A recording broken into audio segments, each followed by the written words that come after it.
आपके साथ हिमानी नैथानी। शाम के 5 बजने को हैं और हम लेकर हाजिर हैं अपनी खास पेशकश 5 का प्रहार, जिसमें आज मैं बात कर रही हूं हरियाणा की। लोकसभा चुनाव से ठीक पहले और हरियाणा में विधानसभा चुनाव से 6 महीने पहले सरकार बदल रही है। अब बीजेपी अकेले ही हरियाणा में निर्दलीय विधायकों के साथ मिलकर सरकार बना रही है और हरियाणा के नए मुख्यमंत्री होंगे नायब सिंह सैनी, जो कुरुक्षेत्र से सांसद हैं। विधायक दल की बैठक में उनके नाम पर मोहर लगाई जाती है। मनोहर लाल खट्टर के करीबी बताए जाते हैं नायब सिंह सैनी, लेकिन यह बताया जा रहा है कि जैसे ही नायब सिंह सैनी के नाम पर मोहर लगती है तो उधर अनिल विज नाराज हो जाते हैं।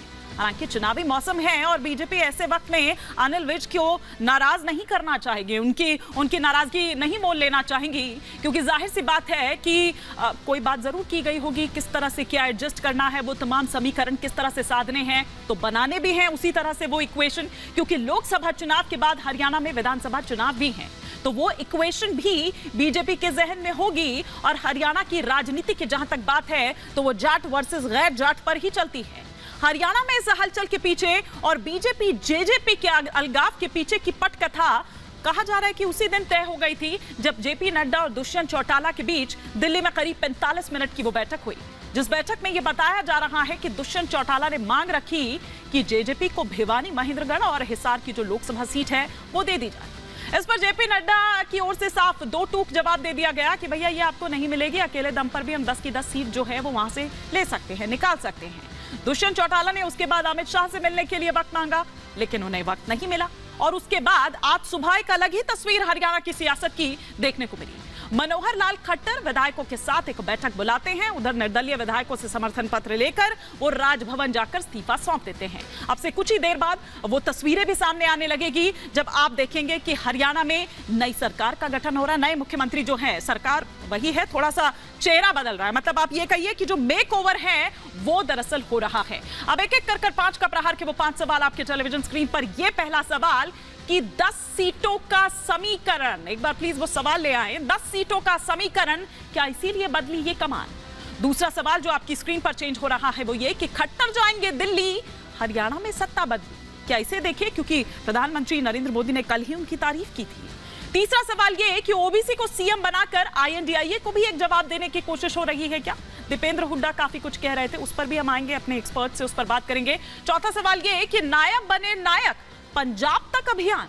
पांचवा और अंतिम सवाल ये कि 370 टारगेट, क्या इसीलिए जेजेपी आउट हो चुकी है? क्या ये हम देखें। और इस वक्त जो जानकारी मिल रही है वो ये कि राजभवन से सीधी तस्वीरें आनी अब शुरू हो चुकी है। तमाम लोग जो हैं वो इस वक्त वहां पर पहुंच चुके हैं।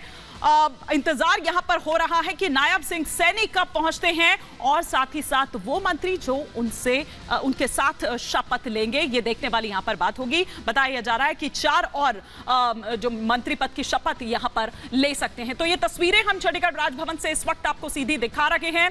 इस पर हमारे सहयोगी भी हमारे साथ जुड़ेंगे, वो हम तक पहुंचाएंगे वो तमाम जानकारियां, लेकिन पहले आपको एक छोटी सी रिपोर्ट दिखाती हूं।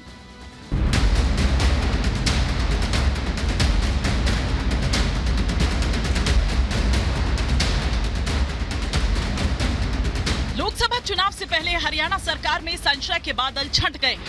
बीजेपी के प्रदेश अध्यक्ष नायब सिंह सैनी हरियाणा के नए मुख्यमंत्री बनने जा रहे हैं। थोड़ी ही देर में नायब सिंह सैनी मुख्यमंत्री पद की शपथ लेंगे।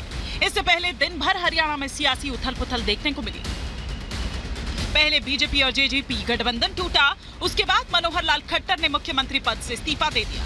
इसके बाद बीजेपी विधायक दल की बैठक शुरू हुई और पर्यवेक्षक बनाकर चंडीगढ़ भेजे गए अर्जुन मुंडा और तरुण चुग ने नई सरकार की कवायद तेज कर दी। नायब सिंह सैनी पिछड़ा वर्ग से आते हैं। अक्टूबर 2023 में ही हरियाणा के नए प्रदेश अध्यक्ष बनाए गए थे, यानी 5 महीने बाद ही वो सीएम की कुर्सी की रेस तक पहुंच गए।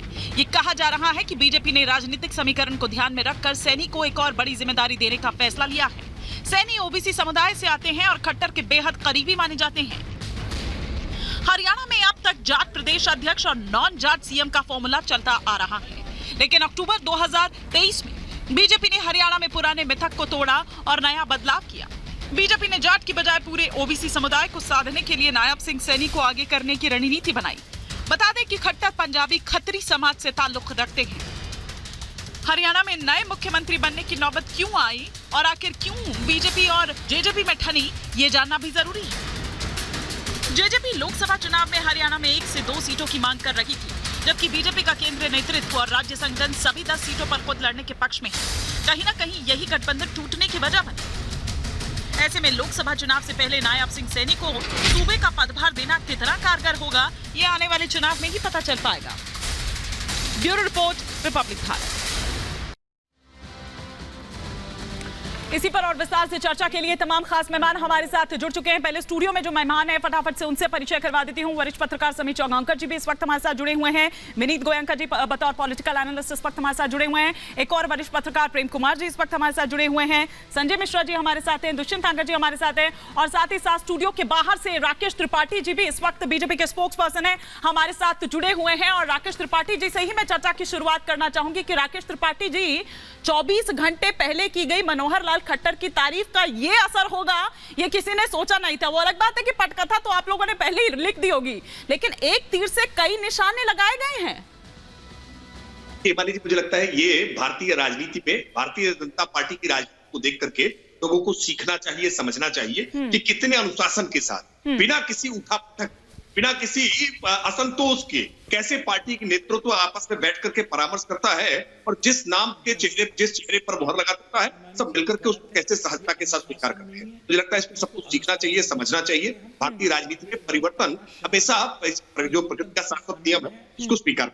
मनोहर लाल खट्टर जी ने एक बहुत सफलता के साथ सरकार चलाई है, और तब जब लगातार ये बात कही जाती थी कि हरियाणा में कोई जाट मुख्यमंत्री ही बनाना चाहिए, सारी जातिगत राजनीति को दरकिनार करके मनोहर लाल खट्टर जी ने एक सफलता अपना कार्यकाल चलाया, और भारतीय जनता पार्टी के नेतृत्व ने परामर्श करके स्थानीय नेतृत्व के साथ ये परिवर्तन किया है, और परिवर्तन हमेशा सकारात्मक बदलाव लेकर के आते हैं। भारतीय जनता पार्टी ने जहां जहां भी इस तरह के परिवर्तन किए हैं, इसकी भूमिका क्या होगी?